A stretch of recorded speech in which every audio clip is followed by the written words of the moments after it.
Good morning, and welcome to the Helga Zepp-LaRouche English webcast. Today is April 30th, and I am Diane Sare, president of the LaRouche organization. And I have to say it's really an honor and a pleasure to be able to have this conversation with Helga, who is the founder of the Schiller Institute, the convener of the International Peace Coalition Dialogue. And today is not remembered in the United States for the rather ignominious end of the Vietnam War, where, similar to the exit from Afghanistan, we were rescuing people off of the roof of the embassy in Saigon 50 years ago today. And I think that people might reflect on the difference between that anniversary and the 80th anniversary of the defeat of fascism in Europe, which is about to be celebrated. But before we go to those matters, I know Helga has just been recently traveling to a very important conference in Qufu, the birthplace of Confucius. And Helga, why don't you tell us about that? Oh, my best advice would be that everybody who watches this program should go to Qufu, because, it is amazing. Not only is it the birthplace of Confucius, who is the most important thinker in Chinese history, who has influenced Chinese life for, I guess, 2,500 years, in a very, very profound way, including the present political system. But it is a beautiful place. It's located in Shandong province. This is near the coast of China, sort of between Beijing and Qingdao. And, it's a beautiful lake, gigantic lake, and even more gigantic statue of Confucius, and then many, many things around it, like a beautiful ancient palace, which is the birthplace of Confucius, which was then enlarged to be a very, very long and very large palace over the centuries. And then also incredibly well done modern museum, which has all the artifacts and writings and sculptures and paintings and so forth, including, by the way, a picture of the American founding fathers discussing Confucius. Now, that's a part of the history which I think would deserve to be much more known, because Benjamin Franklin was an absolute fan of Confucius, and he actually modeled his own education system on the teachings and moral and ethical teachings of Confucius.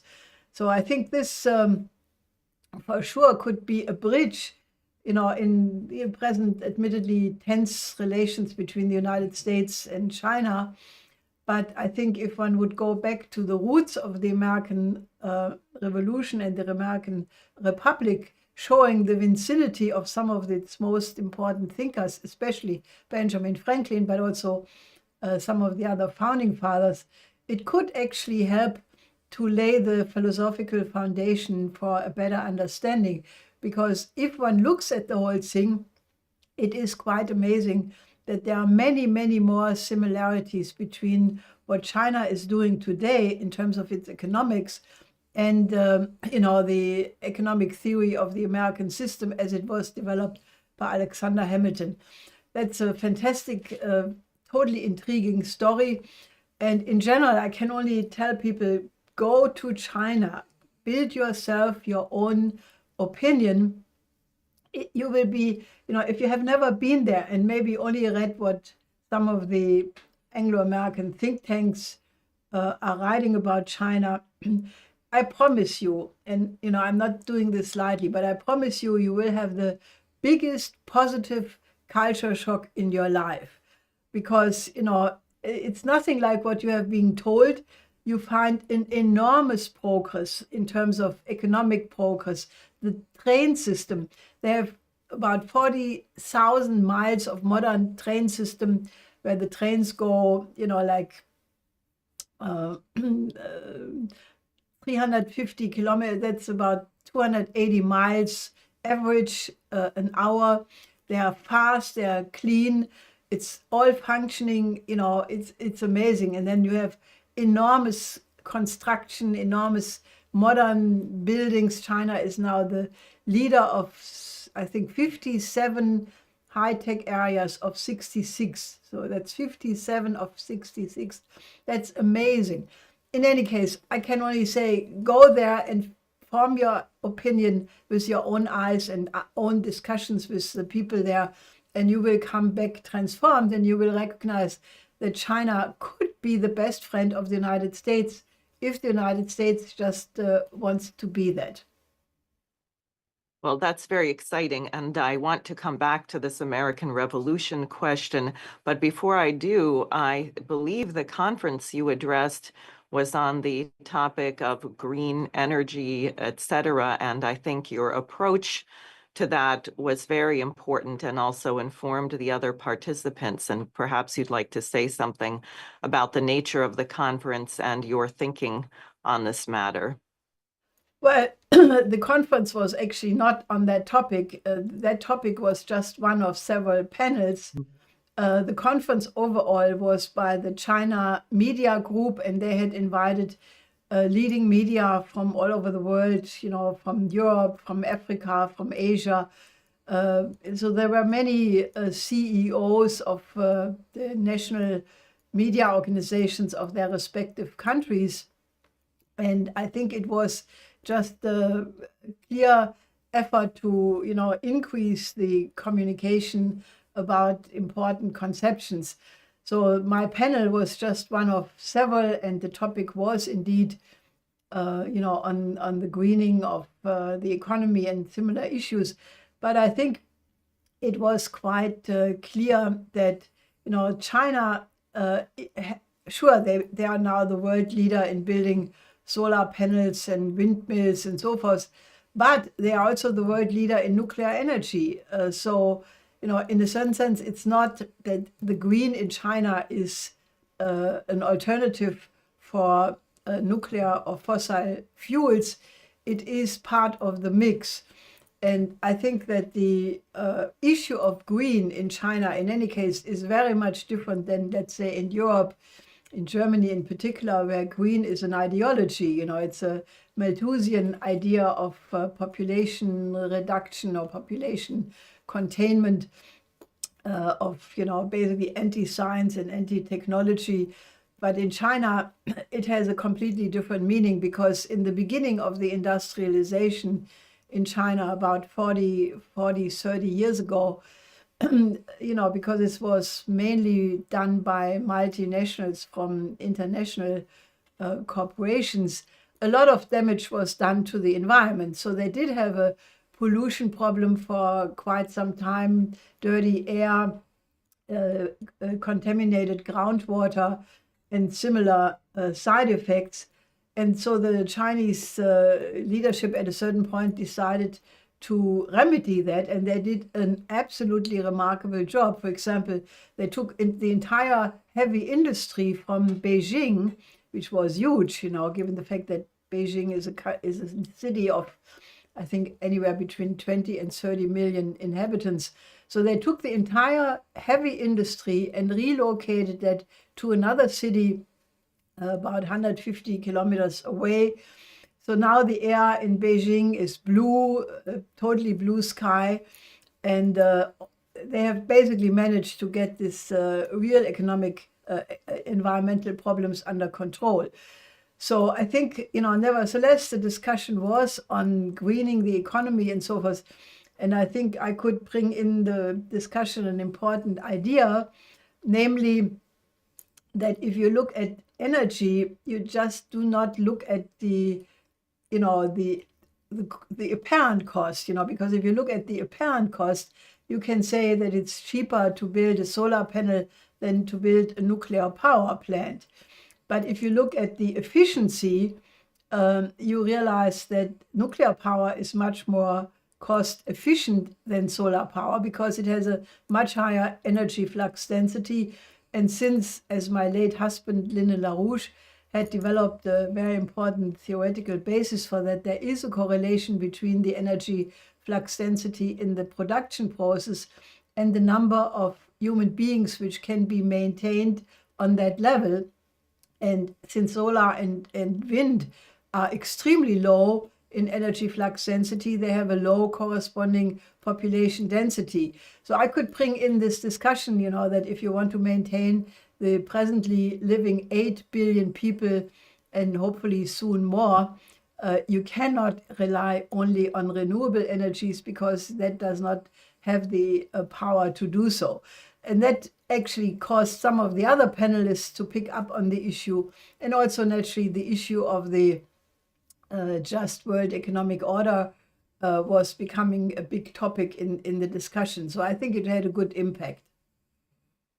Great. Now, on that question of energy, of course, we just had this massive blackout in Europe, with Spain supposedly leading the world or going to renewable energy, which doesn't seem to be working very well. Do you have any thoughts on that? Yeah, that's really an irony if I ever have seen that, because I think it was the 16th of April, Spain proudly proclaimed that they have now everything on renewable energy, and their entire grid is fed by solar and wind, a little bit of hydropower. And then just a few days later, literally less than 2 weeks, you had this blackout of Spain, Portugal, and even parts of France.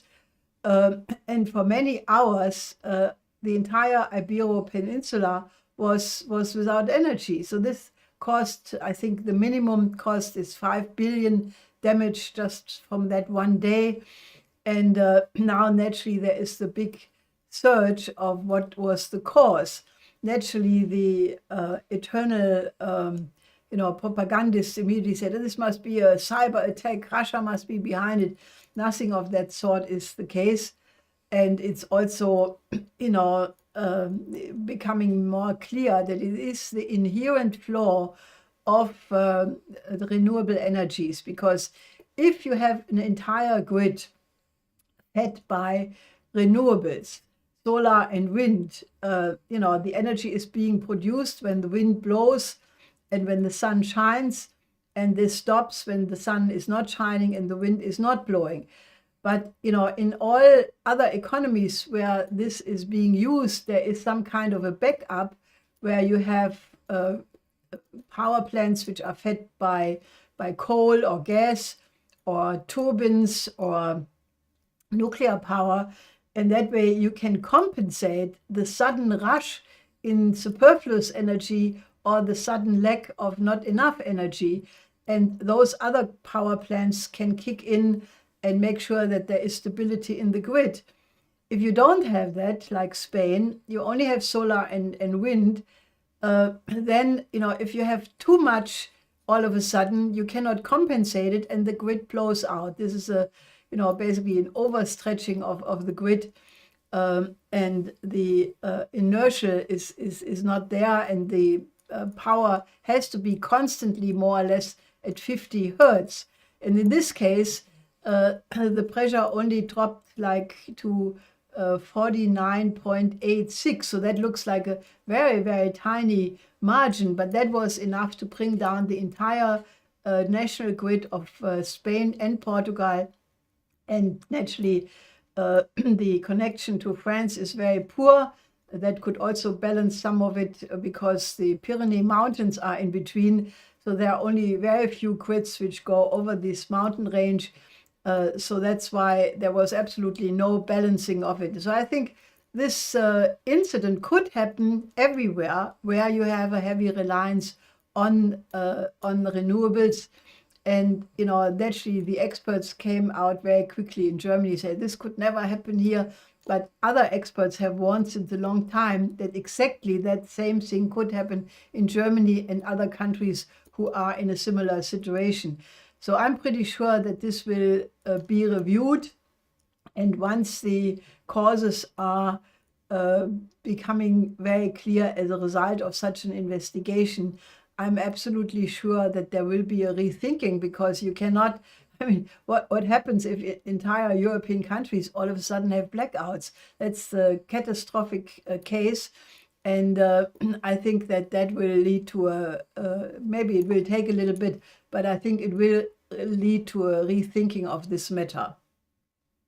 I would hope so. You know, we had this experience in Texas just a few years ago with I mean, this is the oil producing state of the United States, and we had these crazy blackouts where hundreds of people died, and the energy companies used it to gouge the cost. And we don't seem to have learned much, but I'm hoping that we're becoming smarter. I wanted to shift now because it is the 80th anniversary of Victory Day, May 8th and 9th, the defeat of fascism in Europe. And the foreign minister of Russia, Lavrov, has said that tangible results of the US-Russia dialogue may be seen in the near term. He said, quote, "There is hope that the promising trajectory of Russia-US dialogue will become reality. I anticipate a solid confirmation of the reciprocal interest between Moscow and Washington in the near term." He said this speaking at the conference of BRICS foreign ministers in Brazil just recently. And I would like your thoughts on this. I think this may be perhaps the most important initiative of President Trump to try and restore normal relations between the US and Russia. So what are your thoughts on this dynamic? Well, I hope that President Trump's impulse is leading to a result in doing exactly that, to restore the strategically probably most important relations, because after all, Russia and the United States are the two nuclear powers which have the largest contingent of nuclear missiles, which could eliminate mankind 20 times over.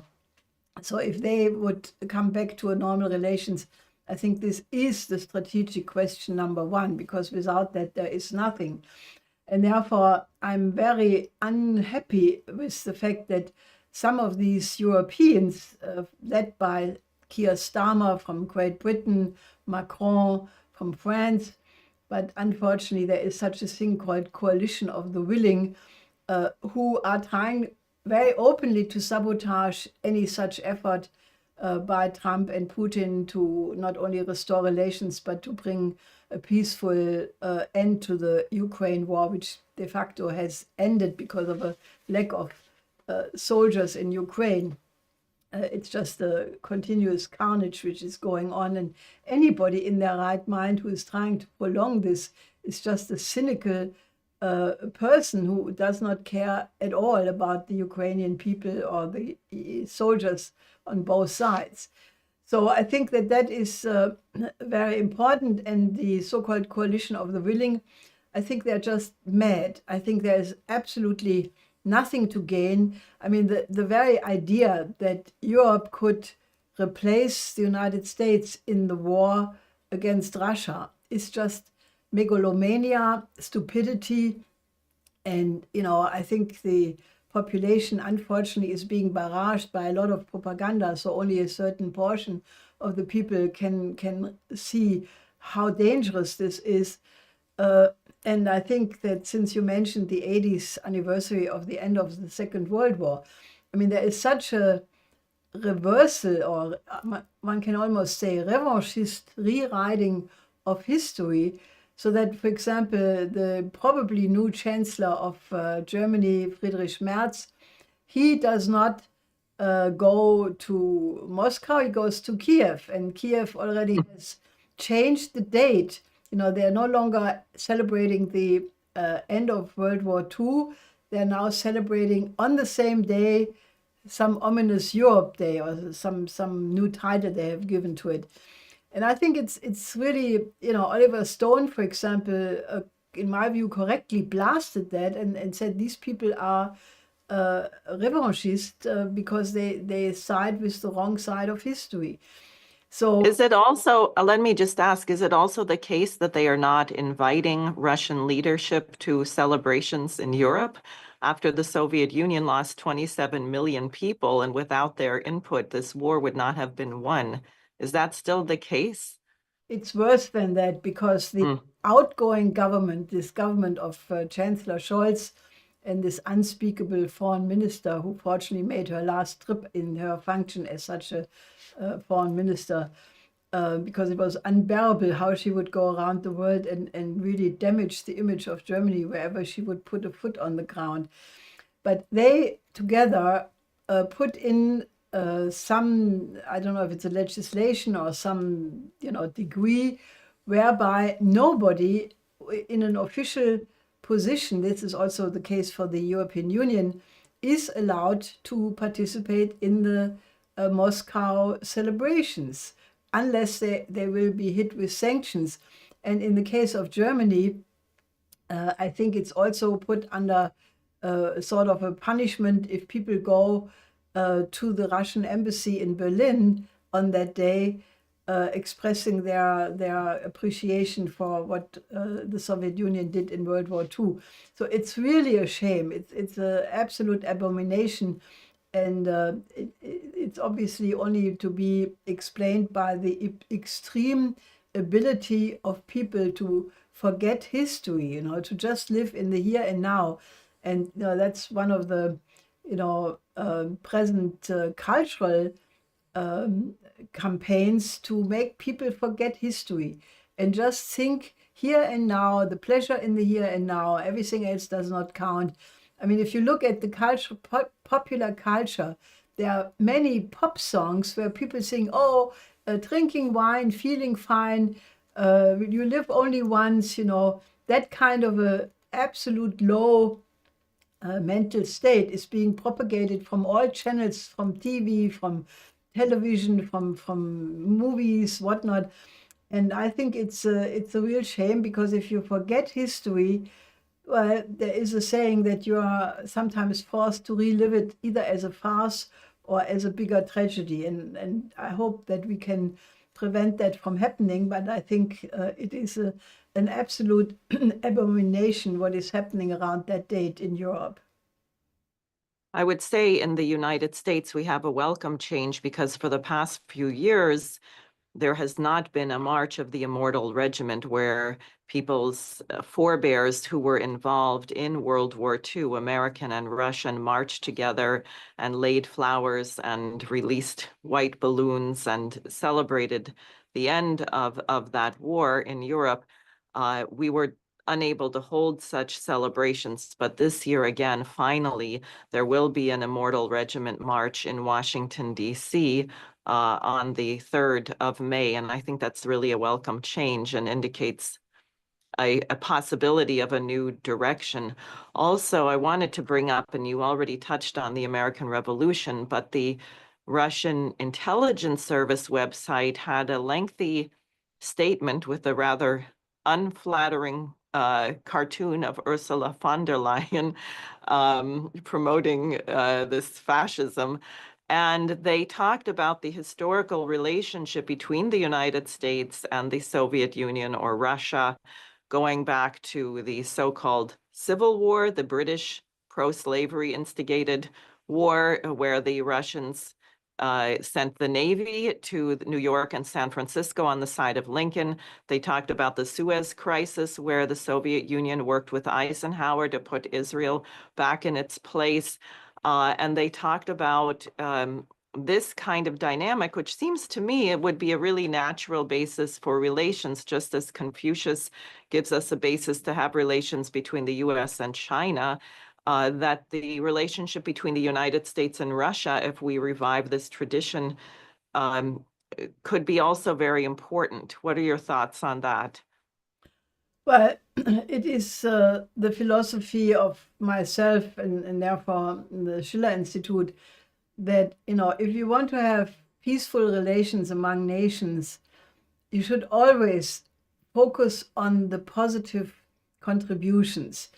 I mean, if you go and talk to somebody and just emphasize the negative points, I could start World War III with you. If I say your nose is ugly, your dress is disgusting, your hairdo is miserable, and if I would keep this up and escalate, I'm sure that after some half hour we would be really enemies.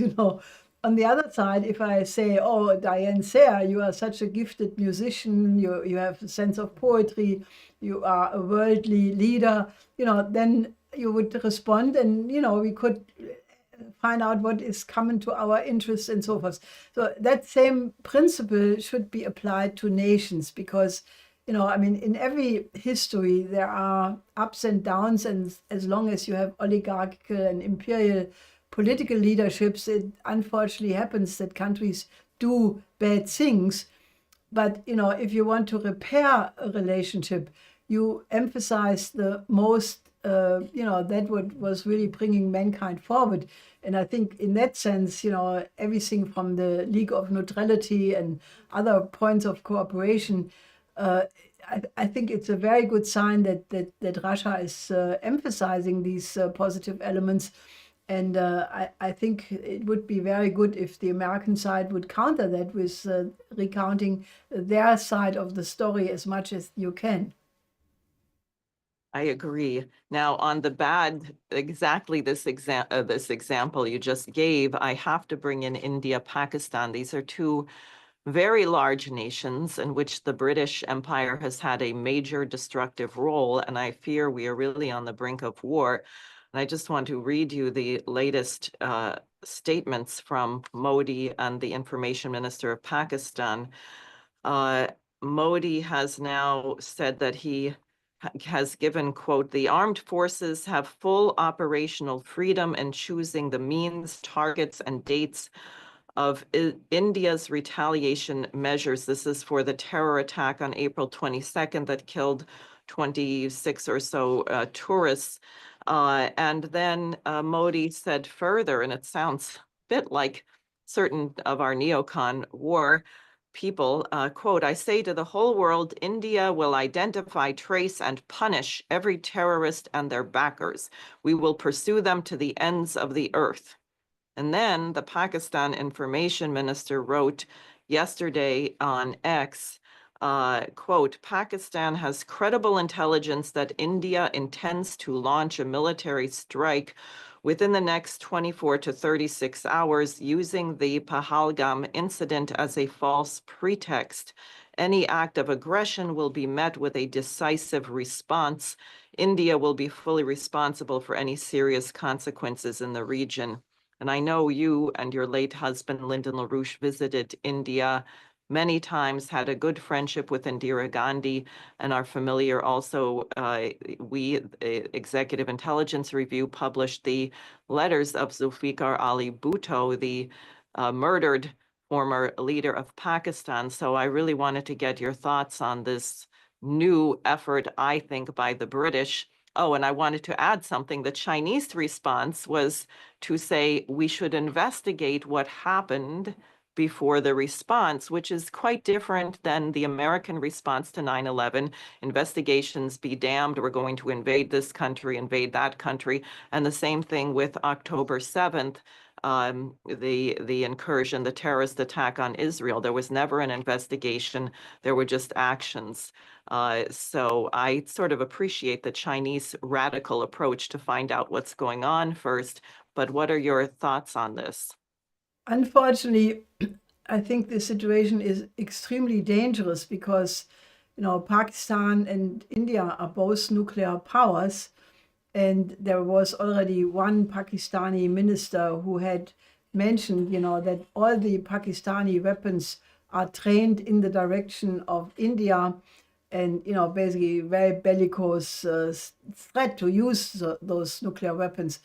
And, obviously Modi's response is very harsh and bellicose as well. And I just hope, that what he said is not true, because if it would be in 1 to 3 days, we could be in a nuclear catastrophe in no time. I mean, I can only say that the previous concerns of people internationally about non-proliferation and that the danger of nuclear war could come from even not the major nuclear powers, but some of the others, is very real. And so I think, I can only hope that, the defense minister of Pakistan, however, said something else, which I think is also extremely important.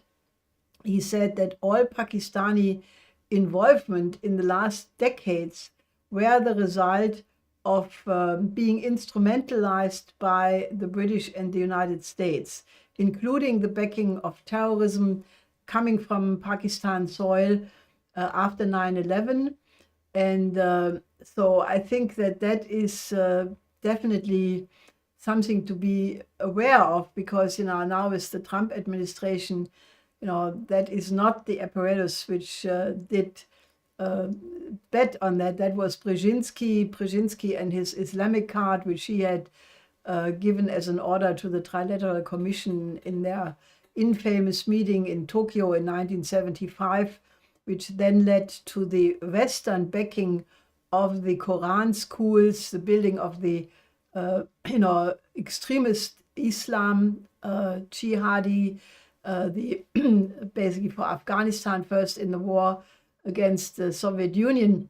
But then after that war was lost, these terrorist forces did not vanish. They spread to the entire region, to parts of the Soviet republics, to Chechnya, to the Uyghurs in Xinjiang, other areas. So they infested the whole region. And then, as General Flynn was pointing to and tried to communicate to Obama in 2012, these forces, Al-Qaeda, Al-Nusra, and however they changed, they were instrumentalized by the West, by the United States and other Western forces. So I think the reference by the Pakistan defense minister to that history is extremely important, because, only if you have a clear view and do not attribute that to nations, but to other forms of interest, can you have a policy to diffuse the whole danger. So I can only say that the hope is that, there are several neighbors who immediately got active and tried to mediate between Pakistan and India, such as Iran, very importantly, and also China. And they are talking and they have positive relations to both sides. So one can only hope that their mediation will prevail and we will not look in a nuclear Armageddon over that crisis in the short term. Thank you. That's a very important answer. We have many questions, but very little time. So I'm just going to pick two of them. One is from a German businessman who writes, I just read about your industrial triangle program from 1989 to 90 for improved relations between Germany and post-Soviet Russia when the wall came down. Assuming peace is achieved in Ukraine, would something similar to that work today? Have you drafted a proposal for today that would work and take into account the changing needs of both countries? Well, I think the best outcome under the present circumstances, which, are unfortunate because we are now 3 years into the war, and that war could have, or that, beginning of the so-called special military operation could have ended in March 22. And at that time, the losses would have been minimal as compared to the horrendous destruction which has occurred in the remaining 3 years due to the sabotage of Boris Johnson primarily, but also some elements of the Biden administration. So the best which can happen now is to go to a ceasefire, first a truce, then the ceasefire, and then basically enter real peace negotiations, of which the reconstruction of Ukraine would be obviously the incentive, especially for the Ukrainians to agree to such a policy. And there, I think if one would go back to the idea as it existed before the war broke out, namely that the Chinese Belt and Road Initiative could be extended all the way into Europe, and then Ukraine would be sort of a bridge between, the European parts and the Asian parts of Eurasia.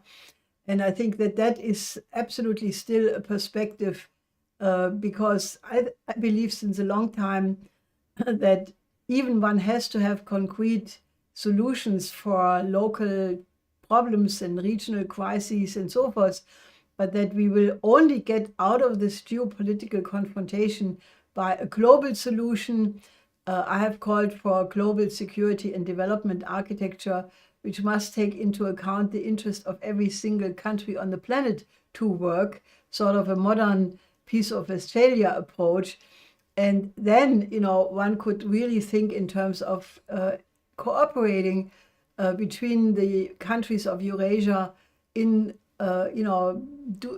taking care of all the problems which exist, which includes an oasis plan for Southwest Asia, which would include the reconstruction of Ukraine, but also the building of modern infrastructure in all of Europe and connecting it to the rest of Asia, and that way make it a continent or two continents of peace. So I'm absolutely certain that the Chinese are already thinking in this direction, and I can only hope that the Ukrainians realize that if they want to have a country and if they want to have a prosperity and a future, they should absolutely demand that such a solution is being put on the table. Great. So I actually am going to slightly amend the last question, and you may want to address the upcoming conferences of the Schiller Institute, both in the United States and in Europe. And you had mentioned yesterday to some of us something that I think put things in very clear perspective, which is you spoke about the entropic nature of this British liberal imperialist system, which is bankrupt, the warmongers, the NATO drive, etc., as opposed to the new dynamic, which is emerging, which is growth-oriented, and which is actually becoming stronger by the day. And of course, I think we have a very important role to play in that, both here in the United States and in Europe, because we are inside, if you will, the entropic system, although there's a shift going on clearly in both places. But what would you like to say about the conferences or your thoughts on this potential crossroads for humanity? Well, I don't know how to get this across in appropriate terms, but when I compare the mood, the outlook, the understanding of people in Germany, and with those, I just came back from this trip in China. It is amazing. It's like as if you are in two completely different universes. When you're talking in Germany to people, they are all miserable, afraid, depressed, pessimistic, just horrible.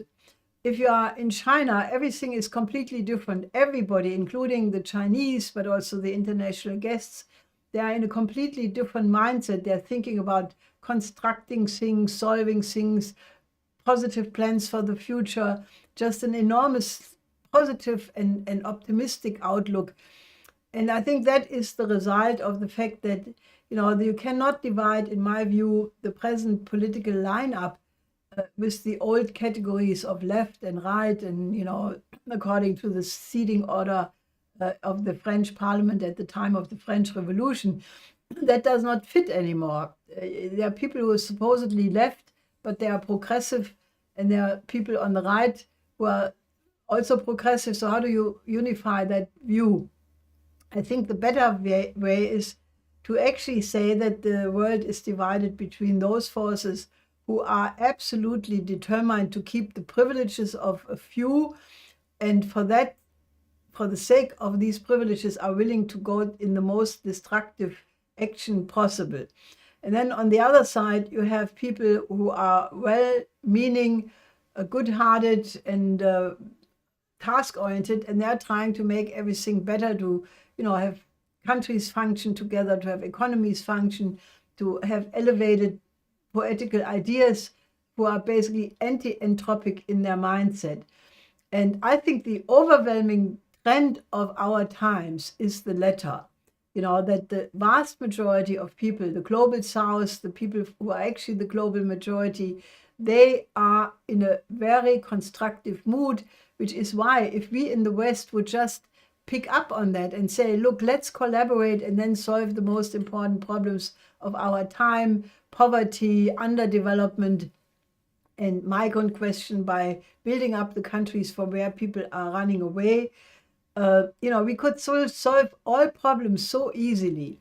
And that will actually be the topic of our conferences, where we will try, to make the people in the West understand, that the narrative, which is the bellicose narrative, is not desired, and it will lead to a catastrophe, and that on the other side, the historic trend of mankind in this particular historic juncture is to overcome geopolitics and find a way of cooperation. So that, in short, will be the topic of both conferences. And I can only, advise you, subscribe to participate either in person or, if you cannot travel by Zoom, but be a part of that. That's where history is being shaped right now in the most advanced way. So don't miss it. Great. Well, thank you very much. I appreciate this opportunity to get to speak with you and ask you questions. And I apologize to people who sent in questions we didn't get to, but I'm sure there will be more opportunities. So thank you again, and we will be speaking soon. Yes, I hope so. Till soon.